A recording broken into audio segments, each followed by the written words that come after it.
Bəzi media, elə bəhs etdiyiniz ABŞ mediası, Avropa mediası çox şərəfsizcəsinə və çox əxlaqsızcasına belə bir narrativ yayırlar ki, bu güya Ukrayna ilə ABŞ və ya da Ukrayna Moskva arasında olan gizli sövdələşmənin nəticəsidir. Xeyr, heç bir sövdələşmə yoxdur. Şərəfli və ləyaqətli Ukrayna hərbiçiləri Kurskda döyüşə çıxırlar. Nizami, təşkilatlanmış geri çəkilmədən söhbət belə gedə bilməz. Bu döyüşlərlə geri çıxmaqla, ki, mən sizə aylar əvvəl demişdim, Ukrayna çıxacaq, amma döyüşə çıxacaq. Qaçmayacaq Ukrayna əskərləri. Qaçmırlar, böyük itkilər verirlər, böyük tələfat verirlər. Buna rəğmən Ukrayna rəhbərliyi səhvini hələ də etiraf etmir. Söhbət nədən gedir? Dediyim ki, mübadilə vasitəsi ola bilməzdir. Biden administrasiyası nədənsə Ukrayna prezidentini inandıra bilmişdi ki, belə bir mübadilə mümkündür. Və Moskva bilirdi ki, danışıqlarda Kurskdan söhbət belə gedə bilməz. O zaman ki, Kursk işğaldan azad olmuş. Amma Putin çox hiləgərcəsinə davranaraq Kursk məsələsini vaxtı çatana qədər önə çəkmirdi. O Kurskda diqqətini tamamilə çəkmişdi. Yəni, doğrudan kimsə düşünə bilər ki, Rusiya o qədər zəifdir ki, Kursk vilayətinə 10 minlərlə hərbiçi göndərməsin. Belə deyil. Putin bilərəkdən Kursk ikinci plana atmışdı. Əsas diqqəti Donetsk və Lugansk vilayətlərinə yönəltmişdi. Və nəticədə Donetsk və Lugansk vilayətlərində xəritəyə baxmaq kifayətdir ki, Rusiya ordusunun irəliləyişini etiraf etməmək mümkün deyil.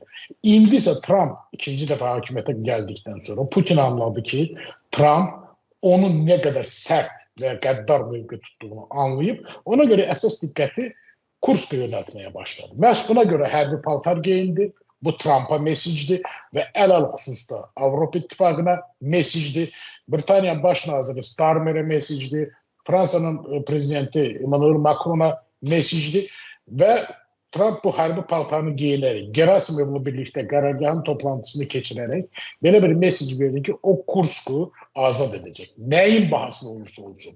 Və ona görə gedin ölüm mesajı verdi, döyüşün mesajı verdi əskərlərə. Və ona görə də bildirdi ki, Kursk Rusiya ərazisidir. Bununla da Kursk məsələsi bağlandı. Putin bu məsələni bağladı. Və o Putin Kursk'dan qayıdandan dərhal sonra, heç 20 dəqiqə keçməmiş, Putinin sözcüsü Peskov bildirdi ki, Kursk məsələsi mübadilə və ya müzakirə predmeti ola bilməz. Bu bəyanat verildi. Kursk məsələsi çox ciddi məsələdir. Trump gələndən sonra Rusiya fəallaşdı. Kurskda şəxsi heyət baxımından üstünlük yaradıldı. Qaz boru kəməri vasitəsilə Ukrayna qoşunlarının arxasına keçildi və çox böyük bir Ukrayna hərbi birləşmələrinin mühasirə təhlükəsi yaradıldı. Ukrayna silahlı qüvvələrinin elitar briqadalarının geriyə çəkilməsi də əsas səbəbi odur ki, Kiyev onların mühasirə düşməsini istəmir. Bundan başqa, Ukrayna silahlı qüvvə Kurskda olan Ukrayna hərbiçiləri arasında motivasiya da düşür. Onlar anlayırlar ki, Rusiya və ABŞ arasında gedən bu təmaslar, aparılan danışıqlarda predmet, alver predmeti Ukraynadır. Ona görə onlar anladılar həm də ki, onlarla kilometrlik bir döyüş təmas xətti heç bir halda nə Moskva, nə Vaşinqton tərəfindən ciddi qəbul etməyəcək. Zelenskinin Kurskla bağlı sırağa gün və dünən verdiyi bəyanatlar da elə buna misaldır. Zelenski anladı ki, Kurskla ələ keçirdiyi torpaqları heç bir vəçnə nə Donetsk, nə Lugansk, nə digər iki vilayətlə bağlı mübadiləyə predmet edə bilməyəcək.